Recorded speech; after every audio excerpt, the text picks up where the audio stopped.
How does the process of tuning change a drum's timbre? How do practitioners describe these timbres? And what acoustic properties are encoded in these descriptive terms? In the following presentation, we address these questions through the case study of a two-step tuning process among Luvale drummers in Zambia. I've been conducting field research in Zambia since 2013.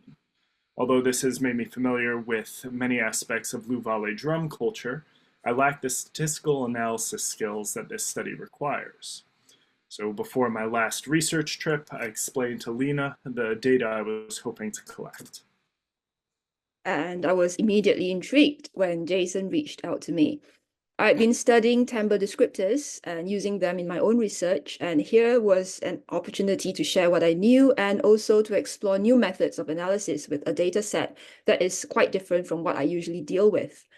And more than that, this was also an opportunity to learn about a drumming tradition that I did not know before, how an ethnomusicologist conducts their research. And to jump ahead a little, I have to say it is great collaborating with Jason. He's always the most serious and meticulous with his work and basically just a wonderful person. Back to you, Jason. Oh, goodness. So the Luvale are a matrilineal Bantu ethno-linguistic group who trace their lineage to the Luanda kingdom. Though my research was primarily conducted in Zambia, Luvale communities are also spread around eastern Angola and the Democratic Republic of the Congo.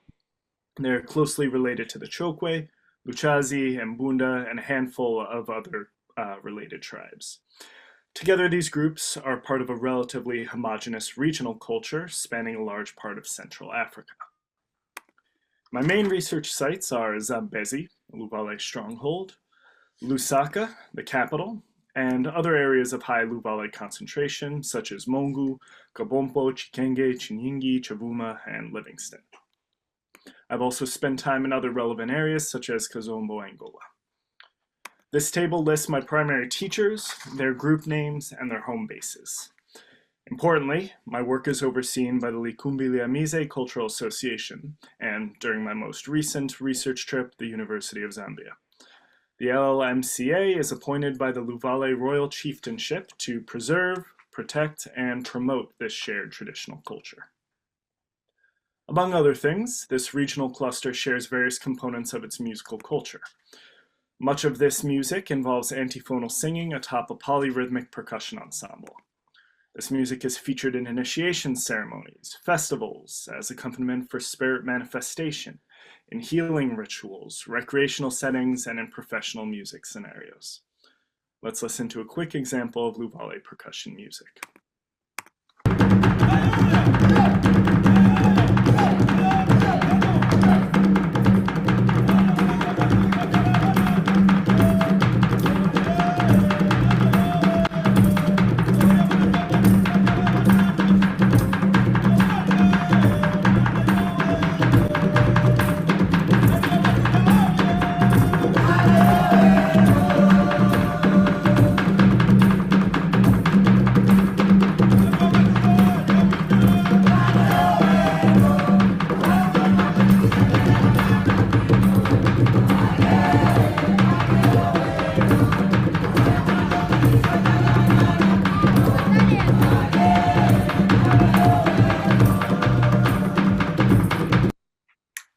Apologies for cutting that off. If anyone wants to hear more of this music, just talk to me after.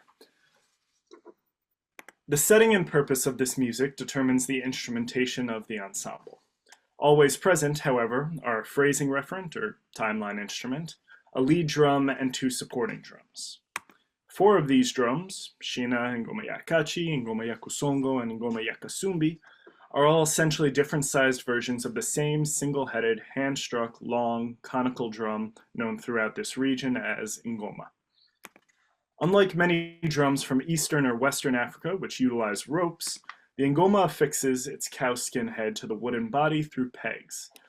These pegs, however, are short, much shorter than, for example, the gakpamogo found in West Africa. As a result, drummers cannot rely on hitting the pegs to tighten the drum heads. Thus, prior to performance, or at a set break of a long performance, each ngoma undergoes a two-step tuning process. First, the pitch is raised through a method called kuzumisa, which literally translates to heat or to make warm. This also creates a drier, sharper tone with a more defined attack. With cooperation from the weather and enough foresight, this can be accomplished by leaving the drums out in the sun for a few hours. A quicker option, however, is to place or hold the drum next to a fire for about 5 minutes. As fires are nearly ever-present fixtures in Luvale villages, this is the preferred method for many drummers. Once the drum has been sufficiently warmed, the pitch is then lowered through the application of a tuning paste called Ulezo. This also yields a deeper, rounder tone with a longer sustain. Traditionally, Ulezo was made from castor seeds, or jimono, in Luvale. Today, Ulezo is created by pounding together a combination of fatty materials, such as ground nuts, laundry bar soap, and motor oil, resulting in a batch like this. There are often regional reasons for specific Ulezo recipes. For example, the district of Kabompo has a high concentration of bees. As a result, drummers from this area often use honey in their tuning paste. Other groups, such as the Likumbilamise Western Province Mongu group, take advantage of manufactured material and simply use all-purpose putty. Regardless of the ingredients, each type of Ulezo has the same effect on drums and is used interchangeably. For application, drummers press a chunk of the paste into the center of the drumhead in a roughly circular shape. They then expand its diameter and ensure a smooth, level layer is firmly attached. There is no predetermined amount of Ulezo that must be applied. Drummers use their judgment. However, one usually applies more Ulezo to lower drums and less to higher drums, oftentimes not even using any for the highest drum, Ngoma ya Kasumbi. During performance, though, some Ulezo naturally flies off the drum, so drummers often keep a batch nearby to facilitate reapplication. There are essentially two goals for this tuning process. The first is to achieve the appropriate relative balance of pitches for the drums in the ensemble.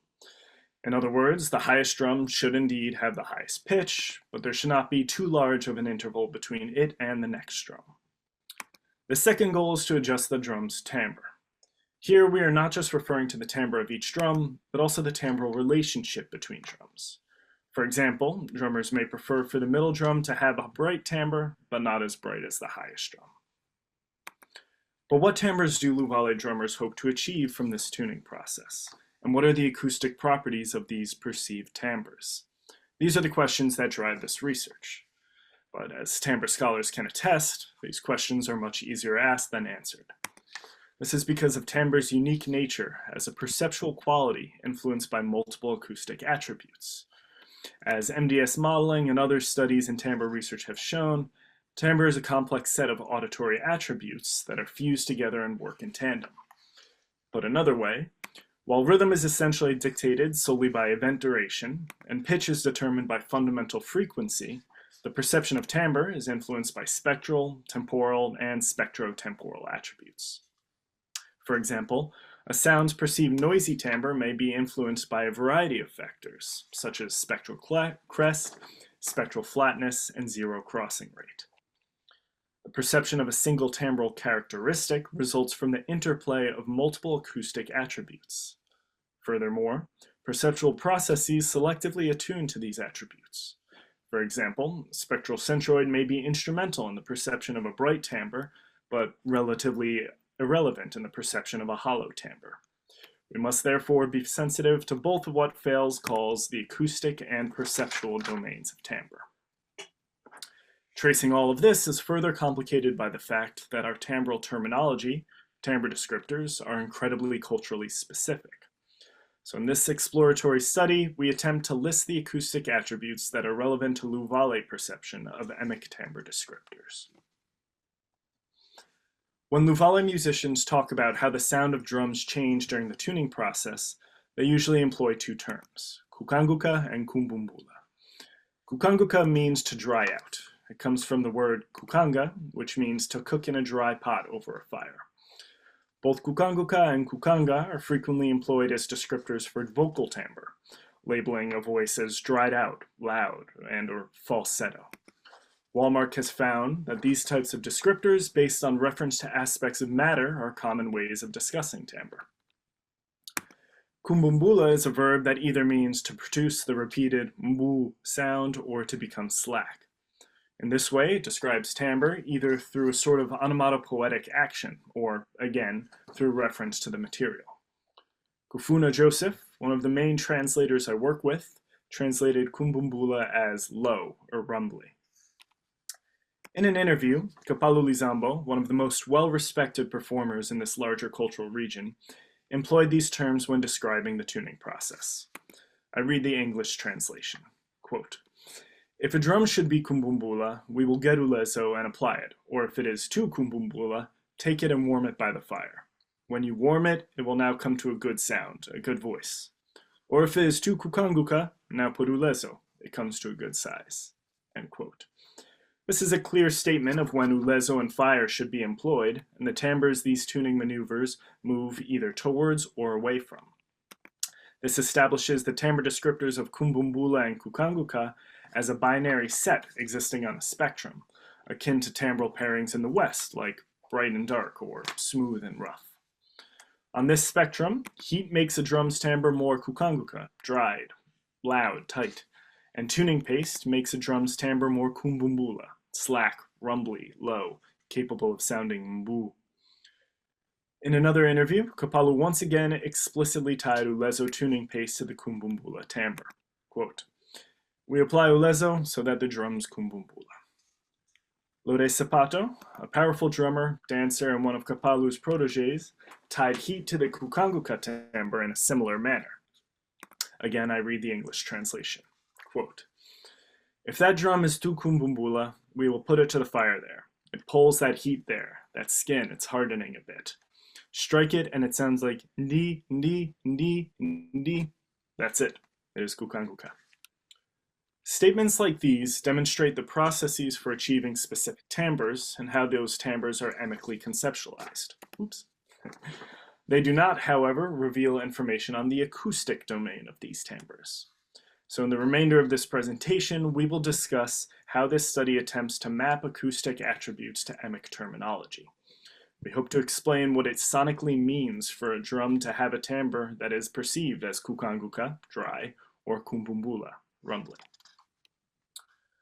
Though I've gathered ethnographic data from participant observation over a decade, the audio data specific for this study was collected on 5 non-consecutive days in various locations. To see how drum timbre changes throughout the tuning process, I recorded 3 drum tones on each of the 4 drums at 3 different stages: before any tuning, after kuzumisa, or heat, and after the application of ulezo tuning paste. I repeated this process for 4 different drum and dance troops, and twice with one of them, Leganavo. This resulted in a data set of 412 individual sets.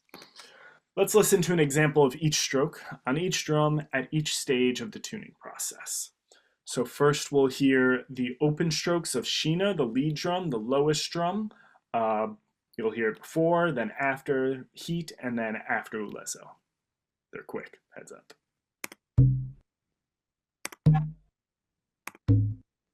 Now let's hear the slap strokes of the same drum, again before any tuning, after heat, after ulezo.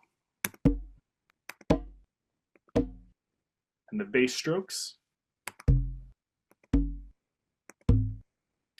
Now let's go to Ngoma ya Kachi, the lowest support drum, same order, open strokes for, after, and after tuning paste. And now the slap strokes for that drum. Hopefully these intricate differences are coming through. Ngoma Yakusongo, the middle support drum. And the slap strokes of that drum. And finally, Ngoma Yakasumbi, the highest support drum. There is no after ulezo stage for this drum because the drummers are happy with the timbre after just heat. Big shift. And then the slap strokes. Over to you, Lena. So with this set of data that Jason collected, I used the timbre toolbox to derive the acoustic descriptors of each sound. The Timbre toolbox is a MATLAB toolbox for computing audio descriptors. We know a sound is extremely complex and there are numerous aspects of the sound that can be described. And not all aspects of the sound are equally salient. It depends a lot on the context. We can derive numerous descriptors from the Timbre toolbox, but which of these are actually perceptually important in this particular case? So as Jason has described, there are definitely discernible changes in the sound after each tuning stage. And what we want to find out is which acoustic descriptors actually characterize these perceptible differences in the sound over the different tuning stages. As there was a large number of descriptors, we employed two techniques that appear to be more suitable. First, we used random forest, a machine learning algorithm using decision trees to classify the sounds into the correct tuning stages. Over different runs, we found the top descriptors that were important in predicting the tuning stages for the sounds. The mean decrease in Gini coefficient is a measure of how each variable contributes to the homogeneity of the notes and leaves in the resulting random forest, and a higher value indicates greater importance. The cutoff for these descriptors are taken at the elbow point, as you can see here. This gives us 5 acoustic descriptors that appears to be the most important in contributing to the differences between the tuning stages. Sparse partial least squares discriminant analysis is a method based on partial least squares regression. PLS regression attempts to use all the independent variables to explain what's happening in the dependent variables, and it shows how much each variable contributes to the explanation. Partial least squares discriminant analysis is based on partial least squares regression, but for categorical variables, which is what we have in our case, we have 3 categories of tuning stages. Our data does not have too many samples for each category, but we have a lot of acoustic descriptors we want to explore. We therefore have to use sparse partial least squares discriminant analysis, which is designed for sparse data. So the top 5 descriptors from random forest also load highly on the first 2 dimensions of the sparse PLS-DA, which serves to confirm that they are the ones that probably are the most important in characterizing different tuning stages. These are the descriptors that were found to be the most important. Spectral decrease is an average of the slopes of each overtone in relation to the fundamental. A sound with a high spectral decrease has more low frequency energy and proportionally less high frequency energy. The graph on the left shows a higher spectral decrease than the one on the right. This could mean that a sound with a lower spectral decrease is richer, brighter, or noisier. Okay, next one. Spectral centroid is the center of mass of the spectrum, contributing to the perception of auditory brightness. Next one. Zero crossing rate is a measure of how many times the signal crosses the zero axis. It gives an indication of the noisiness of a sound. Spectral roll-off is the frequency under which 95% of the spectral energy is contained. It's closely related to spectral centroid. Sounds with higher spectral roll-off would be brighter than sounds with lower spectral roll-off. And finally, the temporal centroid is the center of gravity of the energy envelope. A more sustained sound has a higher temporal centroid, whereas a more percussive one has a lower temporal centroid. Though we tested open, slap, and bass strokes, our data for open strokes across groups, across tuning stages, was the most revealing. This is unsurprising considering the fact that open strokes are the most musically important to Luvale drumming and are also performed comparatively consistently. Let us look at how some of the data panned out for our open strokes. In the next few images, each dot represents an individual open stroke. The boxes contain the majority of the data, or the interquartile range. Here we see how spectral decreases after the heating stage and then increases after the application of Ulezo tuning paste. Conversely, spectral centroid significantly increases after heating and then decreases after applying Ulezo. The zero crossing rate similarly increases after heat and decreases after Ulezo. We can see the same trend with spectral roll-off. And finally, temporal centroid decreases with heat and increases with tuning paste. As you can see, from the before to after heat stage, drums essentially overshoot their timbral and pitch goals. The Ulezo stage then settles the timbre somewhere in between stages 1 and 2.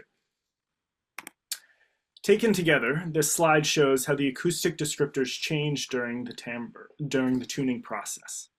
But Luvale practitioners don't conceive of these timbres in terms of thinness, brightness, noisiness, or sustain.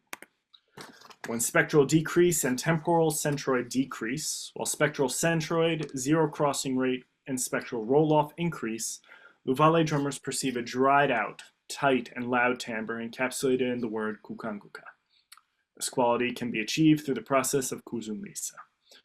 When spectral decrease and temporal centroid increase, while spectral centroid, zero crossing rate, and spectral roll-off decrease, Luvale drummers perceive a slack, rumbly, low timbre, amicably described as kumbumbula. This quality can be achieved through the application of Ulezo tuning paste. Tuning has a significant effect on ngoma timbre. Luvale scholar Patrick Welle and I have already outlined the importance of Ulezo and Luvale drumming. Yet acoustic analyses or research focused on this tuning paste are lacking. Although numerous acoustical and ethnomusicological studies have been dedicated to the effects and manufacturing of tuning paste on drums, this research is primarily concerned with overtone harmonicity and decay. Our project contributes to this body of literature and the burgeoning subdiscipline of timbre semantics with its wide consideration of timbre qualia, novel cultural case study, inclusion of local descriptors, blending of quantitative and qualitative data, and interdisciplinary methodology. In the future, I hope to recreate this research with a much larger data set that would be easier for Lena to work with, ideally one created in a more controlled environment than what the field allowed for this study. For now, though, this exploratory study offers a preliminary glimpse into the timbral effects of drum tuning and the ways in which drum timbre is conceptualized amongst Luvale musicians. Through a combination of ethnographic methods and statistical analysis, we can translate the acoustic domain of timbre into the perceptual one. Thank you.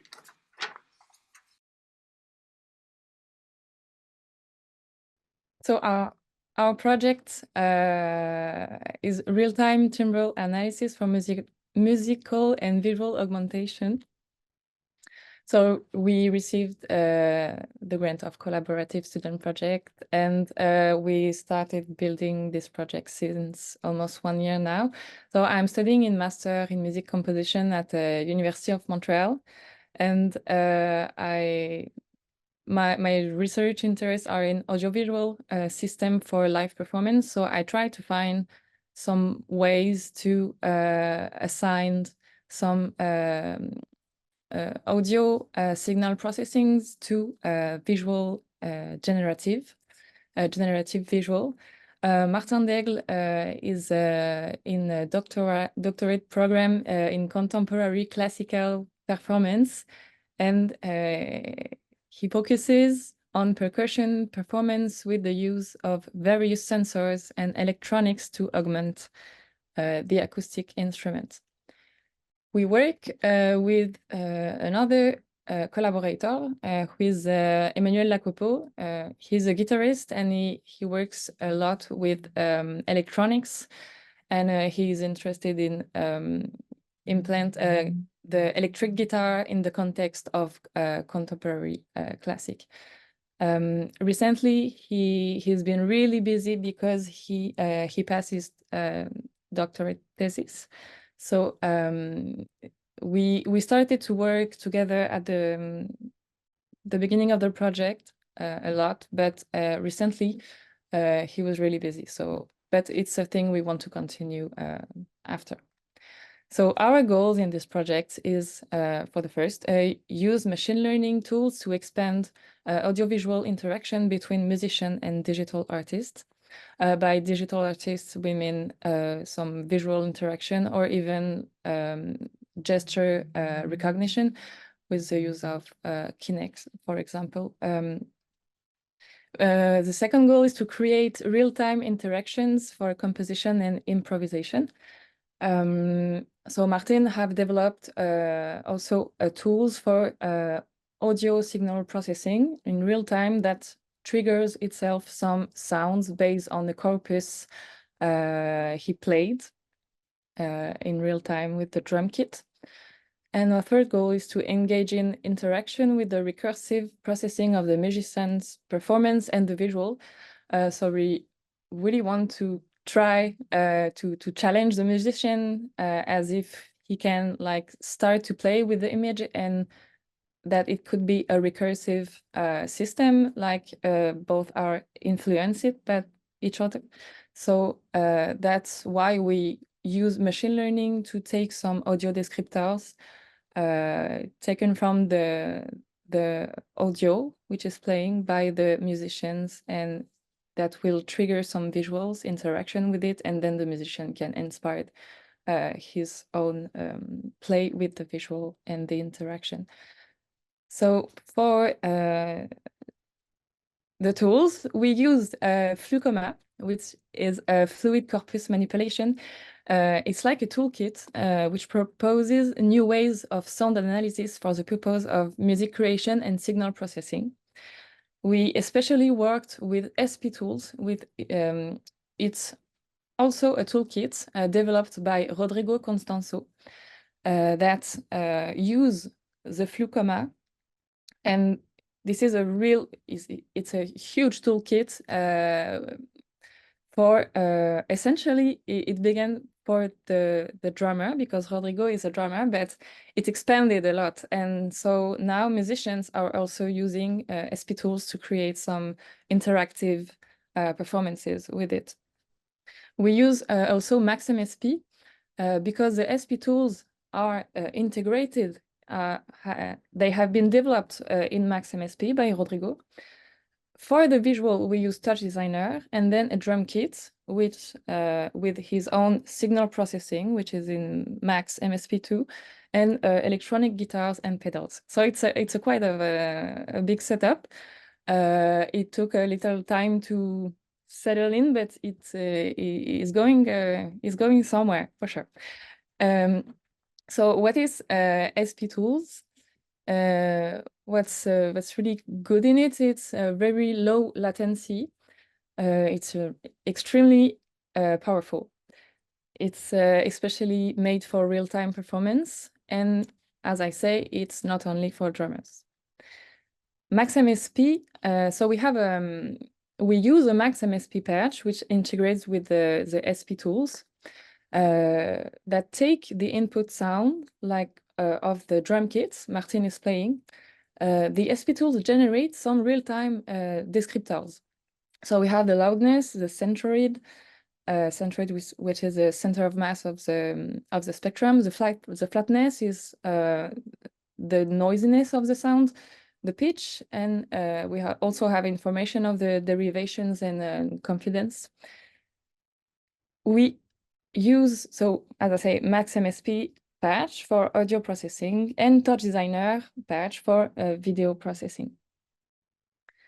For the audio processing, I'm just checking my time. Okay, for the audio processing, so Martin is using SP corpus match to compare a sound input with a corpus of sound. It's a cluster-based corpus matching. He's also using SP corpus player to play the samples suggested by SP corpus match.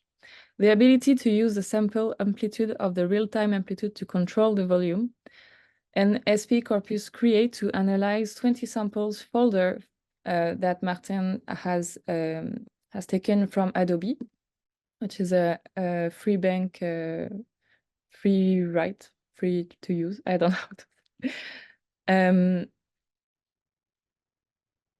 And for the visual, I'm using so the descriptors as loudness, pitch, flatness, centroid, and their variation over time. That's what I meant to say when I was talking about the variance and the confidence. We also do some speed measuring, and we use the Mel bands, which are a kind of which is a spectrum, a frequency spectrum, but calculate more with the human perception, with the perception of sound instead of the spectrum of the frequency. So they are called Mel bands, and we have 40 of them, 40 bands. So with all this audio descriptor data, I'm generating points in the visual that tried to be representing the spectrum in a 3D space. So this is my basis I wanted to start with. I wanted to apply all the moves of the spectrum in points that are moving in space, and see what can I do after with it. For the loudness and pitch, I use them for the opacity, the size, and the strength of the points. So the shape can be moving when Martin is playing more or less low or with intensity. And we use variation of speed over time for global visual impacts. So it's measuring the acceleration and deceleration of Martin's play. And so the camera will zoom in, zoom out. The image can tile, can do some multiplication, also feedback, and lots of other effects.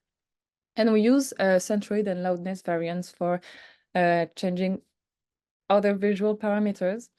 The system can has become quite a complex system, so there is a lot of data we are working with, and that's part of all the process. But I will speak about it a bit later. I will show you.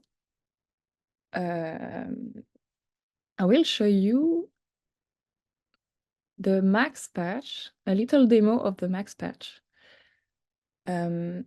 Just if you can confirm me, you are hearing sound. So if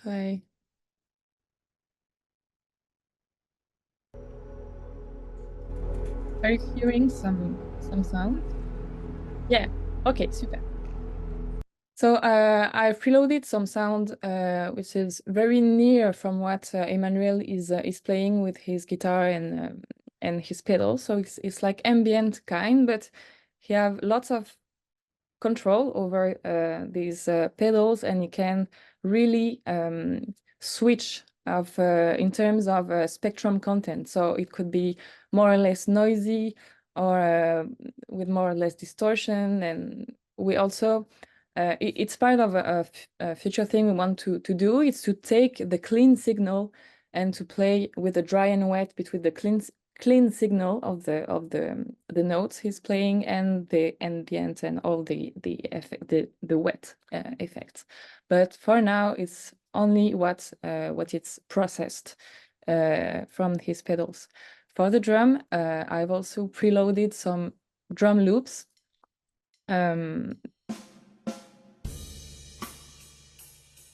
So how it works,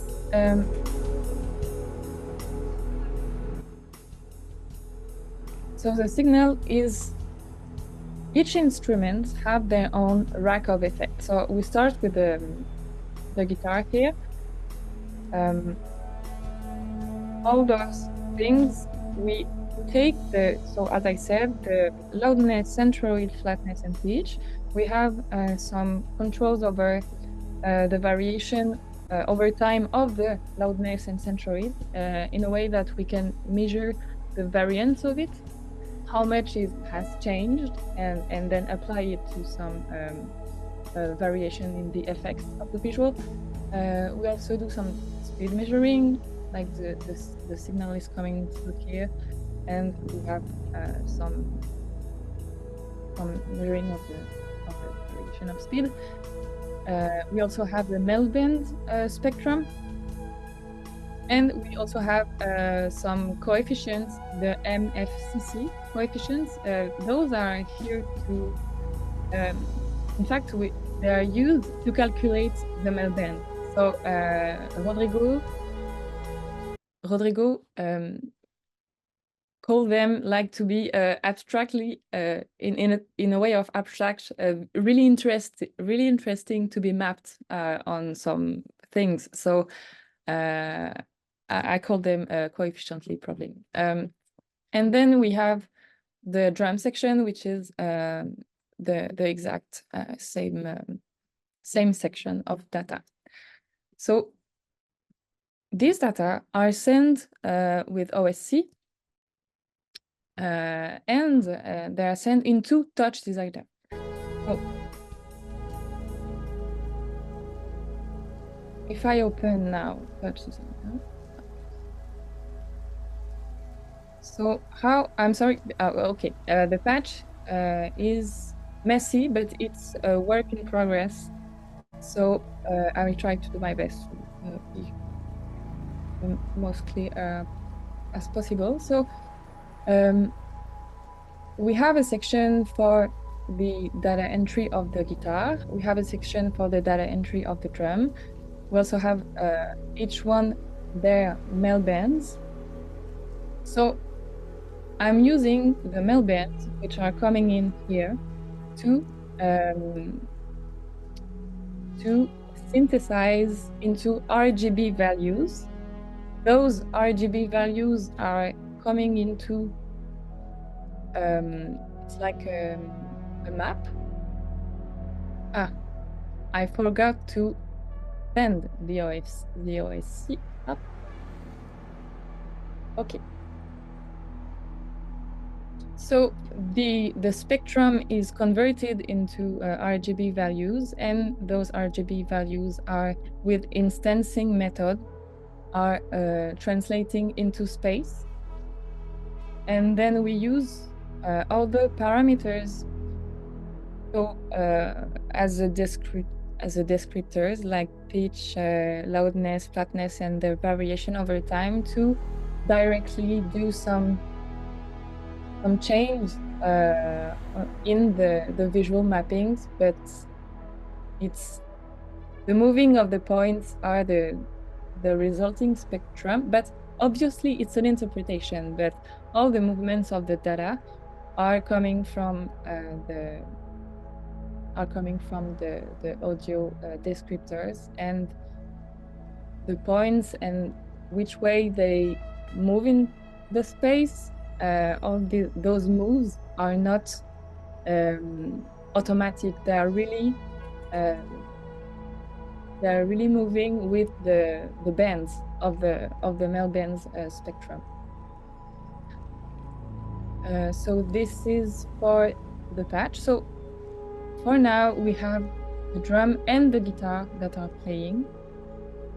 So we have two shapes. And yeah, there's a lot to say about it, but we are still working on it to find some ways to make it the more clear possible. So yes, that's for the basic functioning of the patch.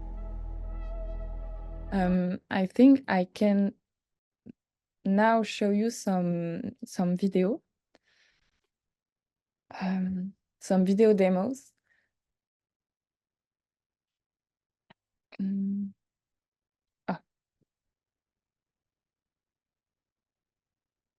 So for now, we don't have Emmanuel playing, but you will hear Martin's setup, and you will hear some other sounds. And this is the audio, the real-time audio processing he's doing with his Max Patch. So there are two systems of machine learning. There are the first system of machine learning I'm running, which creates the visual and take descriptors from all the sound that Martin produces. And Martin at this side produces sound with his drum kit, but also by the machine learning triggers some other sounds that are based with what he's actually playing. And so we are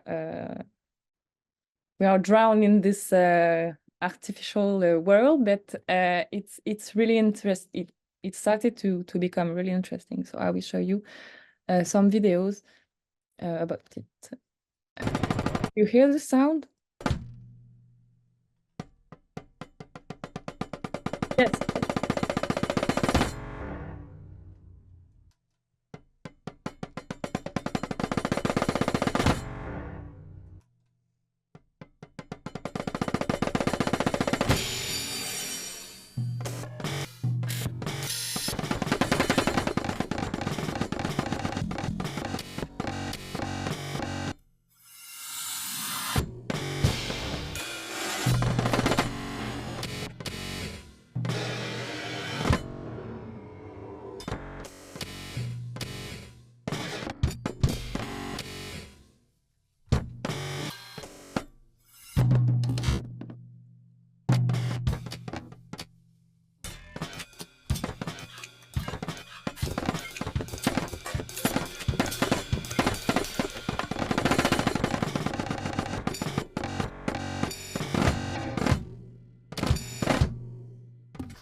that's it. I think I'm coming near the Q&A period, but I will continue with but just the conclusion.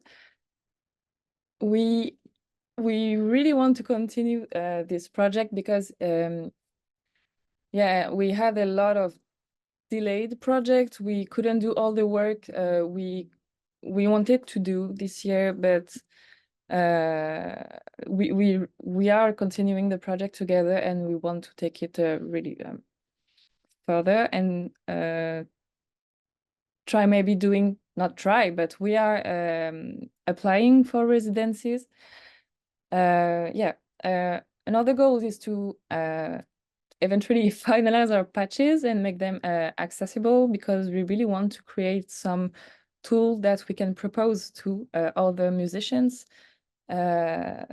Like, we want to find this kind of interpretation, because playing with visual is like another instrument, and we want to like find the best way possible to make it the more interactive possible and the more playful for the musician. So in fact, we could propose it to other musicians.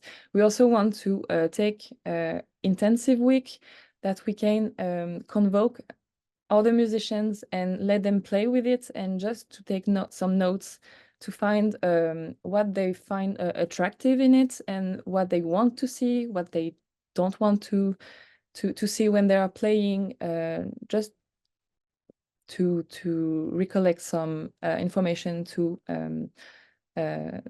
fine-tune our system. We also want to write an article for the Tor repository, and that's all. If you have any question regarding the audio processing of what Martin is doing, you can write him an email, and he will be really glad to answer to your question. But I can try my best to answer to you, because I know a bit. I know a bit the patches. So yeah. So I will be happy to answer to your question if you have any. Thank you.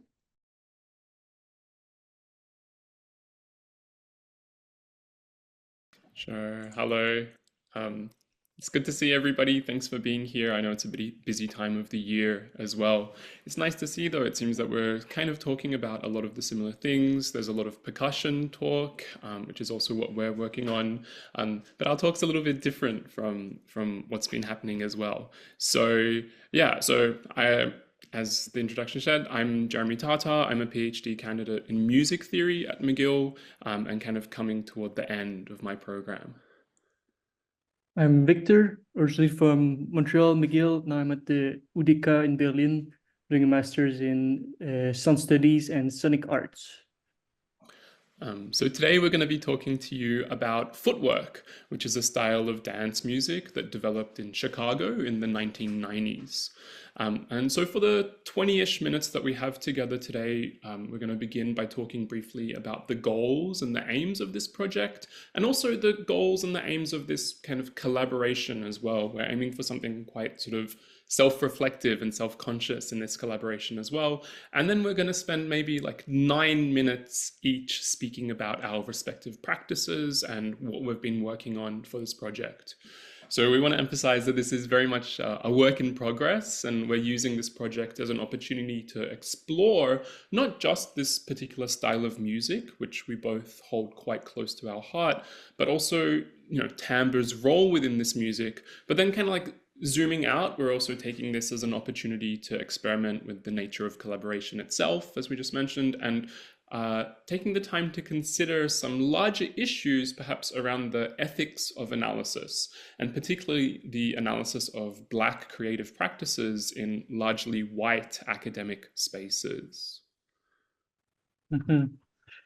Yeah, I'll continue by talking a bit about our goals, or the general kind of mindsets or things, considerations that we had in mind at the very beginning, and that kind of also maybe became more even apparent and important notably reflecting on the epistemic conditions of music analysis themselves. Asking a question, in a musicological endeavor, how does one's framework and mindset relate to the nature of the knowledge eventually being produced? Our intuition steered away from a result-driven and rather extractive approach, perhaps self-consciously wary of our respective backgrounds as, classically and musically trained analysts, academic, to rather focus on the preservation and manifestation of emergent properties. Another point that we had in mind was the one of exploring different ideas of relationality, which is a key word between ourselves in this collaborative framework, but also within our music analysis mindset. Relationality in terms of the different elements of footwork, and also between the analytical products of the sounding music as well. And finally, examine how timbre may provide a ground within which to pursue these questions, since timbre presents itself both as a highly nuanced and subjective material, while also being a significant structural parameter within footwork. So with that out of the way, I'm going to share my screen, and I'll share the sound. I'll make sure it's for stereo as well. And hopefully you'll see, oh yeah, okay, I just got to adjust this a little bit, but I think that should be good. So yeah, I got a bit more of like a formal presentation, and then I'll switch it over to Victor in a moment. So yeah, we've been talking about this style of music, footwork, and we'll be hearing some of it in a moment if you're not familiar with it, but here's just like a bit of a background. So footwork is a style of electronic dance music that developed in the late 1990s in Chicago as a descendant of house music.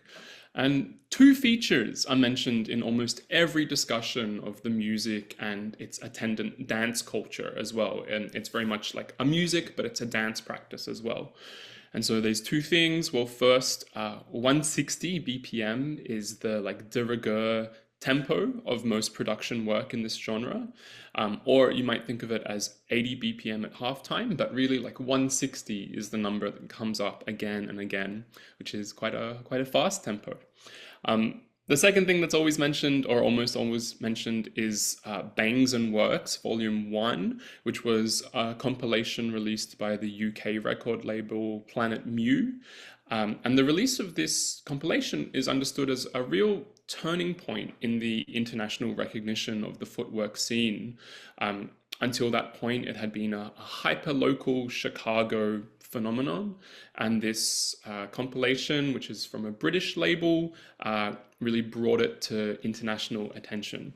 And so this compilation, Bangs and Works, is going to be our main object of analysis for this project. So although footwork is developing a growing following within music scholarship, most research to date has focused primarily on its social and geographical significance. So Danveer Brar, for example, examines the dialogues between footwork and blackness that are situated in the south and west sides of Chicago. And so he has two publications that are really exploring this idea, really tying footwork with the phenomenon of blackness. And Adam Lawrence explores how ideas of space, which is bodily space, geographical space, gendered space, are produced and replicated within the music.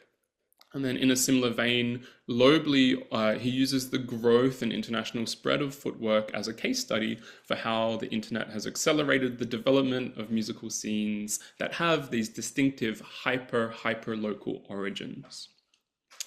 Yet, what is absent from these studies, with the exceptions of perhaps Judy Lockhead's brief discussion of the music of the producer Jaylin as part of her keynote address for the 2022 annual meeting of the SMT, footwork came up a little bit in that footnote, but what's generally absent from most discussion of this music is any sustained engagement with or analysis of the music itself.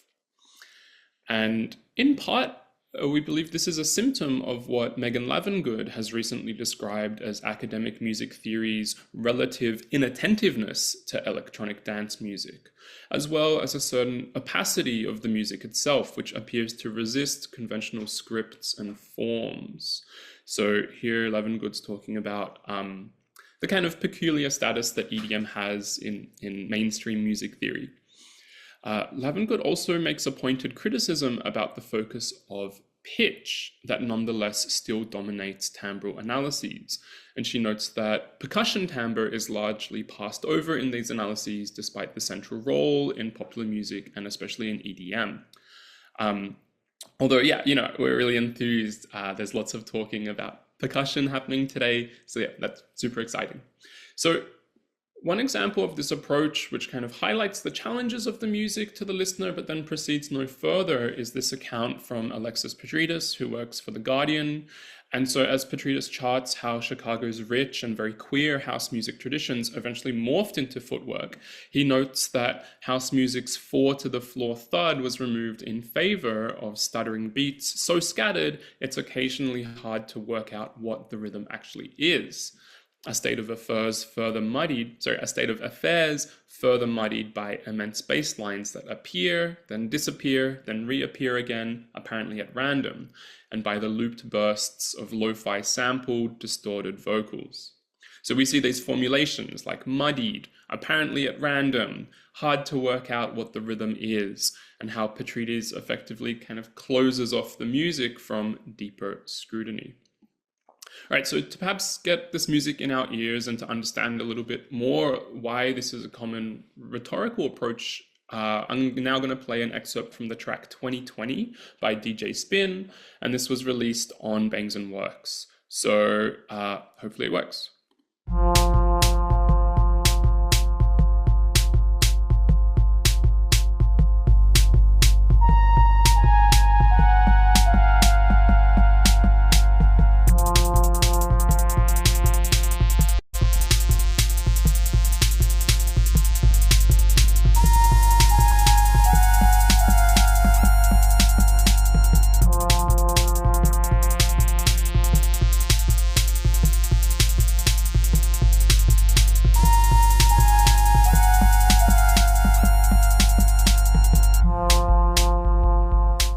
So how do we rationalize this? How do we make sense of it? Perhaps you maybe heard some of the things that Petridis was mentioning. So my first response, and the one that is deeply, deeply conditioned by my relatively conservative training as a music theorist, is to transcribe it, to slow it down and cut it up, and to achieve, as Suzanne Cusick writes, a kind of mastery through dismemberment of the music. So the products of this dismemberment are shown here, which shows the opening of the track. The excerpt that I just played was toward the middle, but this is how the music begins, and we'll hear this in just a moment. So there are three main layers here. There's a sustained synth on F3, there's a snare, and there's an 808 kick tuned to a low A flat. And one of the early focuses of our project was the notion of rhythmic and timbral stratification. That's the title of our talk. And this idea that the different elements of the music might occupy and explore different areas of both temporal and spectral space. And for us, this music seems to be an ideal test case for exploring the implications of this hypothesis. Yet, I also want you to kind of hold on to the thought, which might arise as you listen along. I want you to hold on to this idea that there's perhaps a significant gap between the notated rationalization of the music and the oral embodied experience of actually hearing it. So let's listen.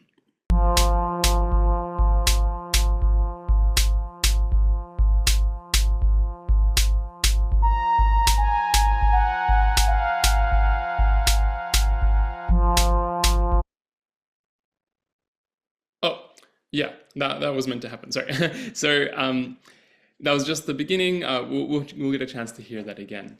So this tune moves in a series of 8 measure blocks, and I'll focus on some of the blocks in a little bit more detail in a moment. But I wanted to begin with what seems like an almost trivial observation, but one that I think is kind of key to understanding this music. Like, the 3 main instrumental layers that we have here are markedly differentiated in both their timbral and rhythmic qualities. The relatively pure synth sound, for example, is also almost pure duration, and it's sustained for each 8-measure phrase with a gradual decay that is rearticulated after every 8-measure interval. The snare, by contrast, is almost pure noise in the sense of its more obscured pitch content, and its repeating pattern defines the 1-measure bounds of the song. And then the third element, the 808 kick, which also does contain some pitch information, is also kind of noisy, especially if, like me, there's some buzz from your speakers or headphones when you listen to this. And this 808 articulates the rate of the half measure. So again, these 3 different layers with different temporal and spectral profiles that kind of combine together to create this music. Looking more closely at the snare and the 808, they also have different attitudes to their cyclic subdivisions, their attitudes toward time and rhythm, although both of them nonetheless approximate a 1-to-2 ratio of attacks. And I'll explain a little bit more about that in a moment. So as seen by these colored annotations, the inter-onset intervals between the snare drum strikes are 5 and 11/16 respectively. So I think you can see my cursor. So, it's 5/16 from this attack to this one, and then it's 11/16 from this one to that one. And so 5 to 11, well, it's kind of almost like 5 to 10, 1 to 2, this kind of like thirds. It's a near even approximation of thirds. And we see a similar approach, but manifested differently in the 808 kick, 3/16 to 5/16. Okay, so it's almost, so 3 to 5, it's almost 3 to 6, again, almost this 1 to 2 kind of relationship. So these near triplets are kind of explored by both of these layers, but they're not triplets. And I think that's also super, super important for us. And then finally, the 808 and the snare have different attack envelopes as well. While the snare begins with an immediate impulse, the 808 has a rise time of approximately 25 milliseconds. So we can see that the impulse of the snare is just so much sharper than it is of the 808. And I think here's a little sort of, it's a guesstimation. I haven't, so this is, it's about 25 milliseconds before the peak of this sound.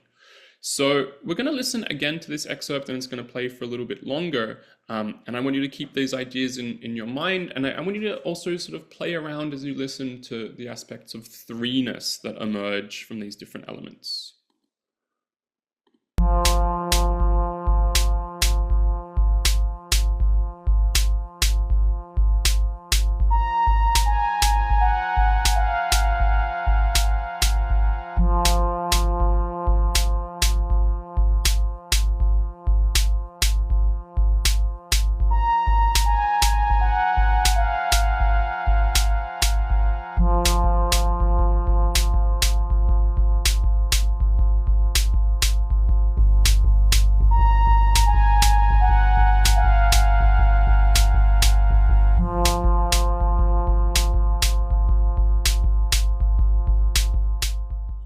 After this texture repeats for about a minute, a new layer is added at 112.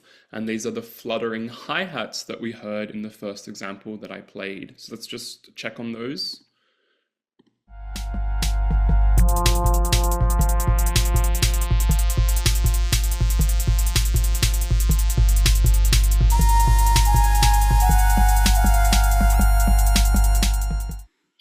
What an incredible sound. And so once again, this new rhythmic layer that's been added, so the first layer to explicitly articulate these consecutive sixteenths, it's complemented again by a new timbral quality.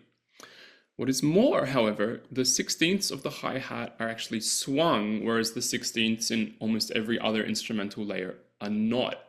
So I'll talk just very briefly about how I extracted this data and to sort of arrive at the swing ratio that is applied just to the sixteenths but not to the other layers. So I'm kind of low tech. I use a lot of Audacity actually, but so here's the intact waveform of the tune, and if you apply like an aggressive kind of ludicrous high pass filter, what you're left with is a very, very kind of just clear instance of all of these hi-hats that have been let through the gate. And then you can kind of zoom in and annotate the inter-onset interval. So these are the numbers in milliseconds. So like this, it's 110 milliseconds for the long interval and 78 milliseconds for the short. 110, 78, 110, 78, and so on.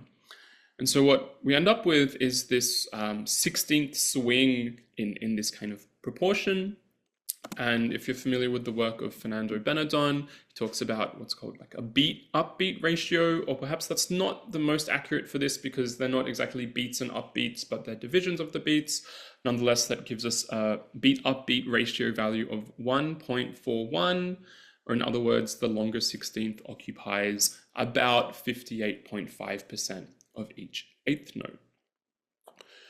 So the summary of this labor, of this dismemberment, is shown here. The music's different instrumental layers, which we could read as timbral layers, also project different rhythmic layers. The differing envelopes of the 808 kick and the snare articulate different locations of this beat, while the swung 16ths of the hi-hat again represent a different kind of timeline. And crucially, attending to these different layers at different times has immense implications for the experience of the music itself. There are multiple subjectivities afforded by what is otherwise a single object. And although I haven't emphasized this point so much, this is particularly important due to Footwork's fundamental roots in dance music. The music allows and encourages a diverse set of physical motions in response to it.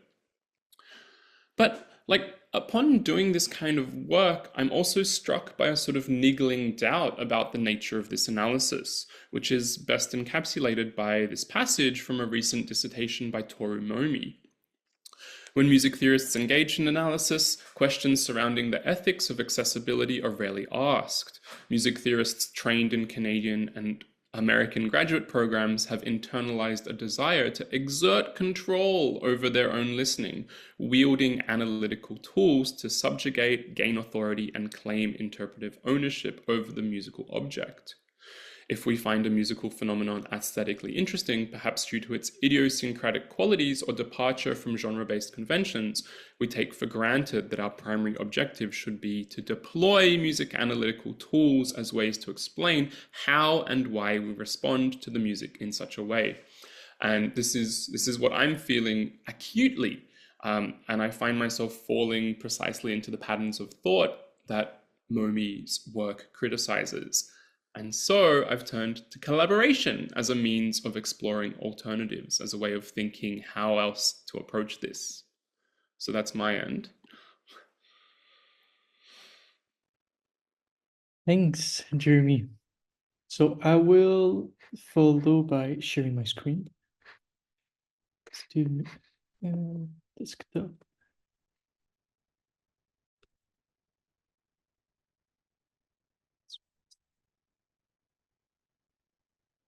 Oh, I have to.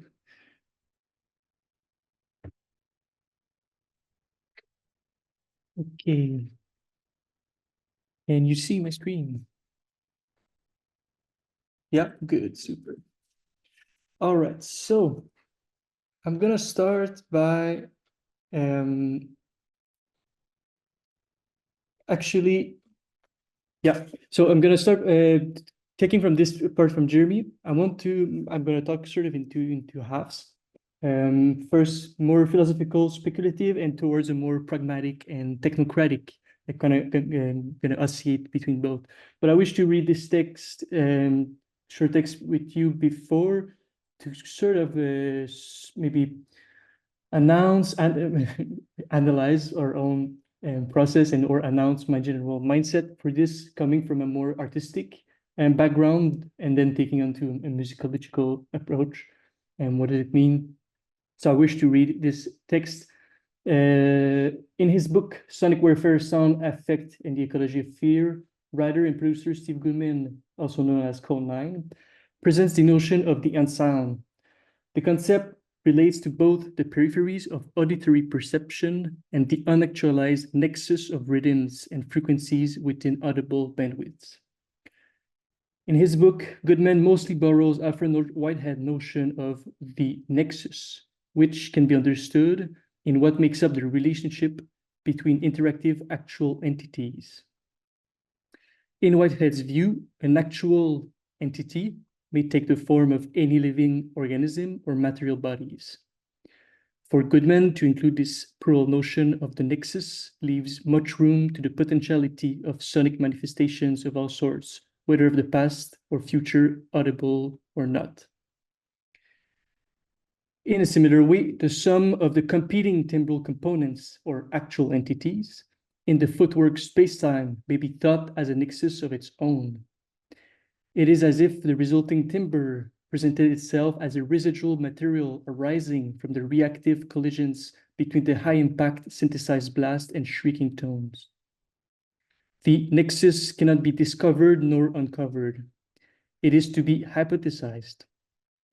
With a speculative stance, this project is an inquiry of this unknown interrelationship between those partially known entities, from which a different understanding of the meter may emerge.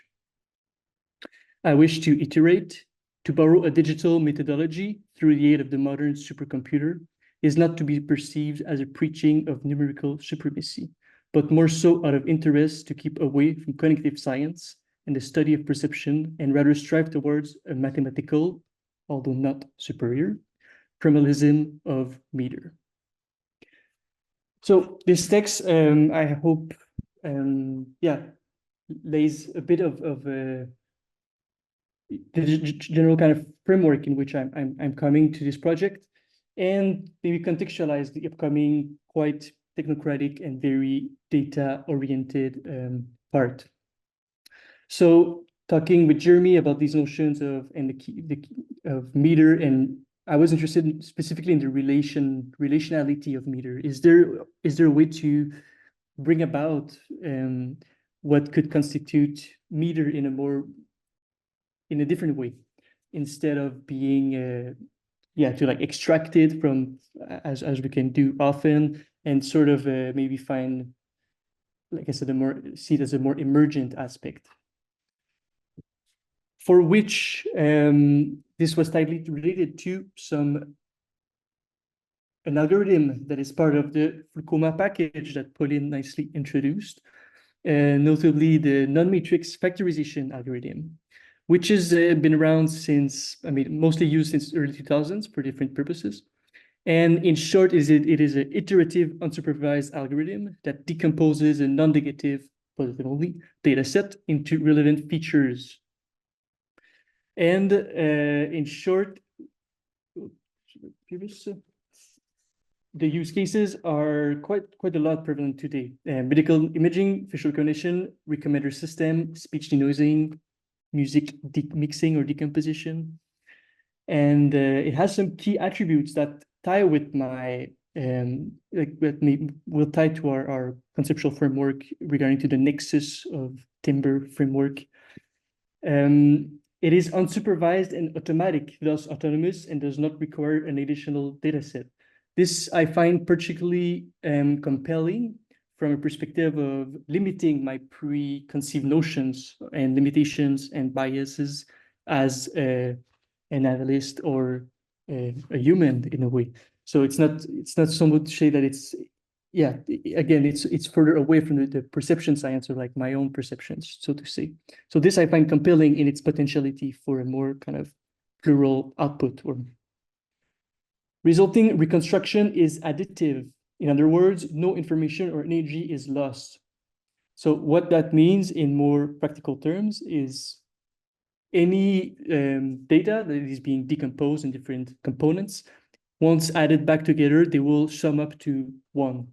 So no energy is lost, as is in many other sort of demixing or sort of like filtering process, where there's always loss of energy or information. The factorization is so-called NP-hard, meaning cannot compute an exact or perfect solution to the decomposition. This also is sort of an inherent we could call it limitation or property of such algorithm. In that, here we have the key symbol, the approximate symbol. And there's no one exact way that can computationally be absolute in its way and to divide such matrices. Which also find it very almost poetic in it, in a sense of like the obscurity of it, or the sort of you cannot reduce it fully. And then from more technical and maybe kind of specific signal processing standpoint, the common hop size between analysis and resynthesis is always shared, but you can have different windows possible.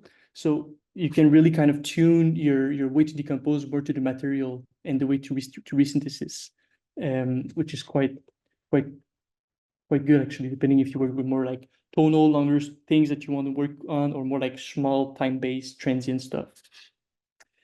And yeah, specifically, it's kind of it's very well suited for percussive sources and sparse, which in the case of Footwork is quite the case, especially this track 2020 by DJ Spin. So here is I summarized a little graph of how it works and the basic principle. It starts with as written in original matrix, which could be like a short, like a fast Fourier transform window. And it's gonna, depending on the number of components that is getting prompted, it will kind of divide it in two matrices that will case the number of components required. And that the two matrices, once factorized together, can restitute this original matrix. So again, no lost energy.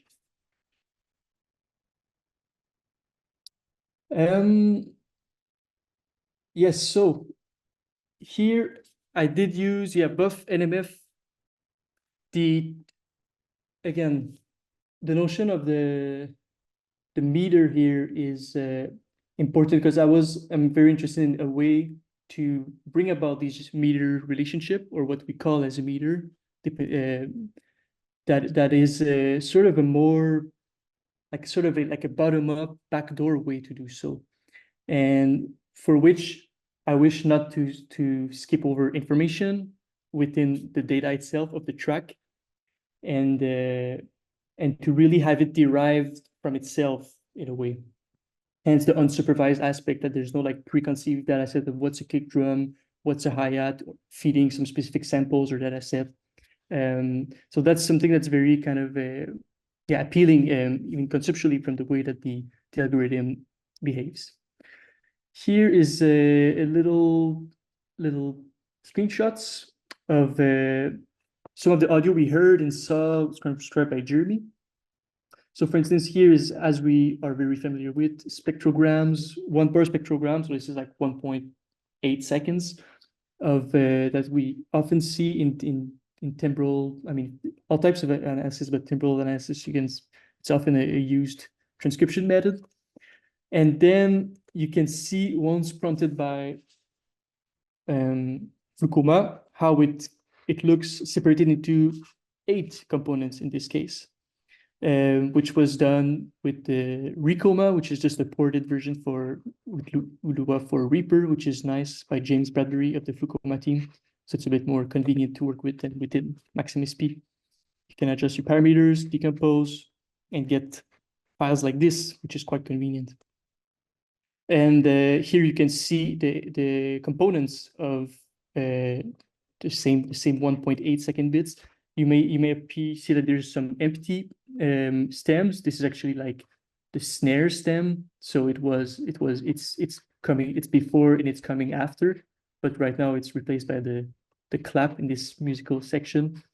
But yeah, it does quite a good job at having a nice envelope definition as well, because in short, the way it works with those two matrices is it's going to have one matrix for what they call bases, not as base, but bases, which is, in a way, you can think of it as FFT filters. So it's going to kind of like find recurrent FFT features and then map them. and then going to restitute them according to some activation, which is in a way you can think of it as envelope follower, like amplitude following. So you have your template of a fixed number of filters that are kind of off time. They're just, if a filter it doesn't take place in a specific time frame, and then which gets kind of brought in and out dynamically by this activation. And that's how it managed to kind of extract and filter out dynamically a sound from a track, and then re-synthesize it in what now we can see as separate discrete stems. So that's kind of a brief overview. Again, I'm not a data scientist nor a signal processing engineer, but I still think it's interesting to see how this thing works and the kind of like, again, potential they can have even in the discourse, in the analytical discourse. So from there, my interest again to bring about relationships between elements that could bring us to a certain notion of meter. I then analyzed these stems through this is the spectral shape object, again from the Flucoma team, which offers 7 descriptors, this sort of common 7 timbral descriptors that help us in a more perceivable way or sometimes perceivable way, like get info that we can work with. And then that gives a bunch of data frames. As we can see, frames here are hop size, a 50 hop size, so 512 samples per frame. So like the 1.7 second audio sample equals to about 130 frames. So this, let's say, spreadsheet for 2 seconds of audio goes to 130. This is at 44.1 kilohertz. And so we got our 7 parameters and how what they've been measured at.